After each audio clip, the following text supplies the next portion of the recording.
We go now to Secretary of State Antony Blinken, who joins us from the State Department here in Washington. Good to have you with us, Mr. Secretary. I know you have been working Thanks, Margaret.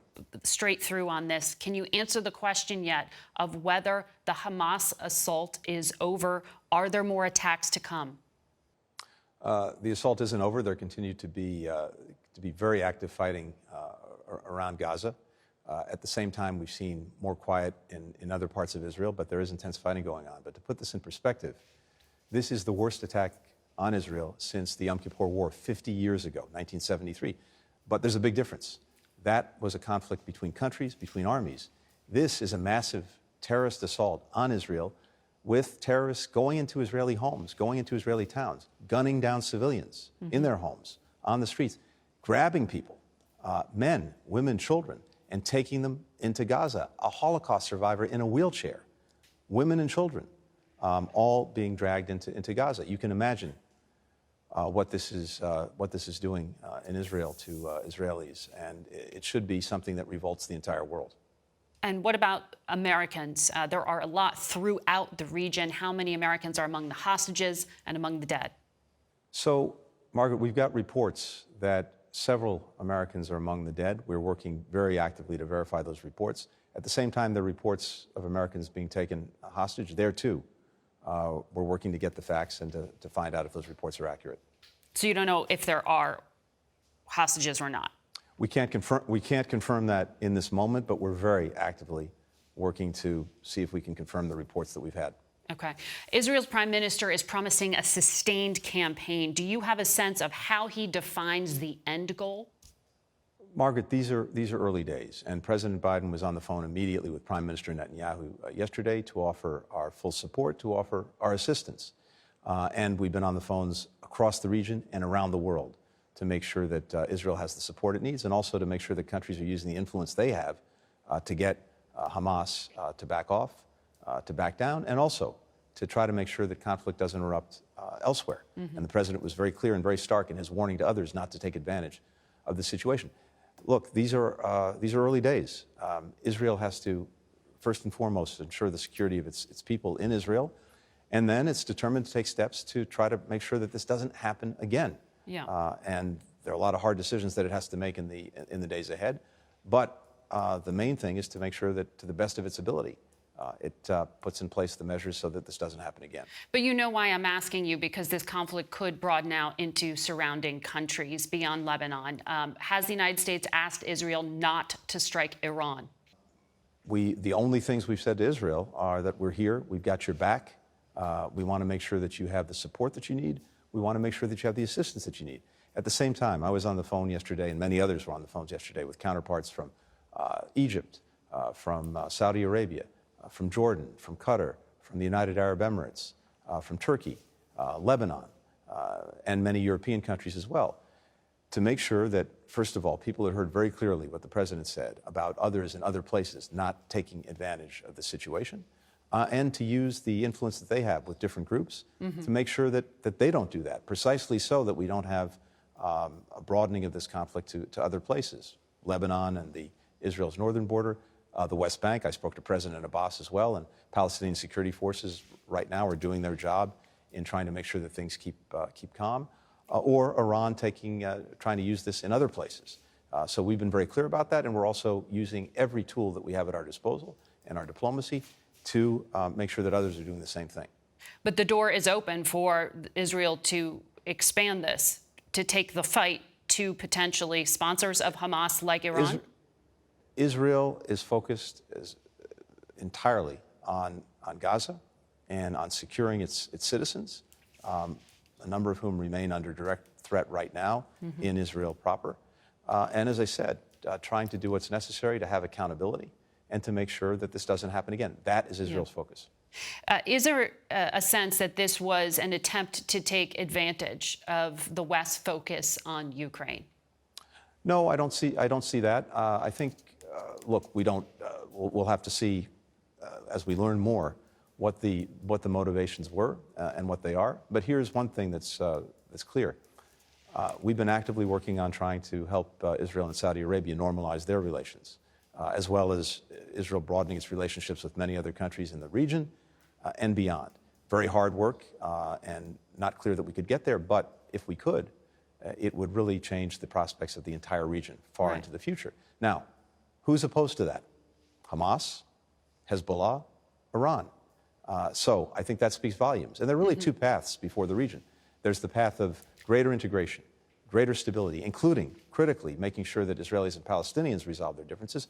Or there's the path of terror that Hamas is engaged on that has not improved the lives of a single person. On the contrary, it's destroyed lives, including Palestinian lives. But let me press you on that, because you're suggesting this may have been a strategic choice.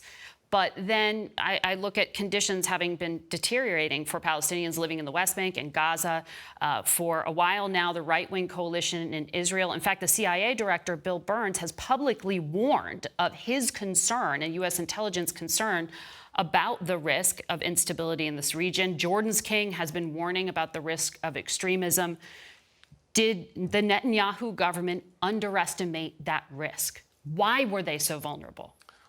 First, let's be absolutely clear that there is no equivalence between the differences that exist between Israelis and Palestinians and the actions of the Israeli government in that regard, and these absolutely heinous acts of terrorism that we've seen directed at Israeli men, women, and children. None. Now, we have been concerned about the risks of instability for many, many months between Israelis and Palestinians. It's exactly why we've been working so hard in Aqaba and Sharm el-Sheikh to bring them together, to get both sides to commit not to take steps that would actually increase the risks of instability or conflict. And we were working hard on that and making progress on that. It's also why we've said from day one that even as we're working toward normalization between Israel and Saudi Arabia, that can't be a substitute for resolving the differences between Israelis and Palestinians. We think the best way to resolve it remains a two-state solution, and one that ensures that Palestinians and Israelis alike know equal measures of democracy, of opportunity, of dignity in their lives. That's why we've been very focused on that track as well. Yeah, but that has not been a priority between the parties themselves. But as you know, Gaza, and I'm explaining this to our audience because I know you know how concentrated the population is within such a small area. And every time we have a conflict like this, it raises the question of what the humanitarian impact will be. If this is a prolonged attack, what kind of humanitarian crisis are you expecting here and impact on civilians?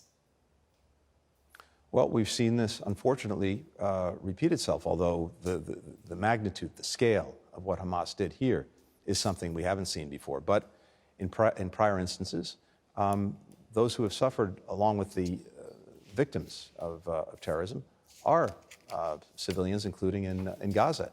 And whatever Israel does in Gaza, as always, we look to it to do everything possible to avoid civilian casualties, something, of course, that Hamas doesn't do. On the contrary, not only does it not seek to avoid them, it deliberately targets civilians. Yeah. It's gunning down Israelis in the streets, in their homes, and as I said, dragging them across the border in Gaza. So there's absolutely no comparison, but we look to Israel, as always, to apply the highest standards when it comes to avoiding civilian casualties in anything it may do in Gaza. Before I let you go, I want to ask you about something that matters a lot to Americans at home in terms of the migrant crisis. You announced Venezuela has agreed to accept back deported migrants who cross unlawfully into the United States. When will that begin, and how big of an impact will it have? Well, it's one of the many steps that we've taken to make sure that migration, to the best of our ability, is safe, humane, and orderly. And we've been working on this intensely going back to the beginning of the administration, but in particular since the Summit of the Americas, where we got countries throughout our hemisphere to take on greater shared responsibility for the challenge of managing migration. Historic proportions. We have not seen this kind of migration around the world or in our own hemisphere ever before. 100 million people on the move around the world, more than 20 million in our own hemisphere. So countries are doing a variety of things, including taking back their own citizens who didn't have the right to come into the United States. We've done that with a number of countries. Venezuela is one of them. We're also setting up, and we've already established, these offices in different countries where people can go to determine whether they have the legal right to come to the United States, to get a labor visa, to be reunited with a family. But they can do that in their own countries without coming to the border. So through these steps and many, many others, we're working to stem the flow of people to the border, make sure that we have more legal pathways for people to come here lawfully, and at the same time, make sure that we have a safe, orderly, and humane migration process. But when do those flights start, the deportation flights? So I can't give you a precise date, but that will be happening, I think, very, very soon. And at the same time, we're doing that with a number of other countries in the region. We're also looking at countries to strengthen their own asylum processes, to support them so that people can, if they're leaving their countries of origin, can go and stay in these other countries in the hemisphere. There's another thing that's important here, Kristen, which is that, Margaret, which is that, ultimately, we have to make sure that conditions in these countries are such that people have the opportunity to stay at home, to look out for themselves, to look out for their families. And that goes to the kinds of investments that we've also been making. That takes time to take hold. In the meantime, we're taking all of these steps to make sure that, again, the flow to our border is something that's controllable and that people find other ways to determine whether they can come to the United States lawfully than coming to the border. Mr. Secretary, thank you for your time this morning. Thanks, Margaret. Good to be with you. Face the Nation will be back in 1 minute. Stay with us.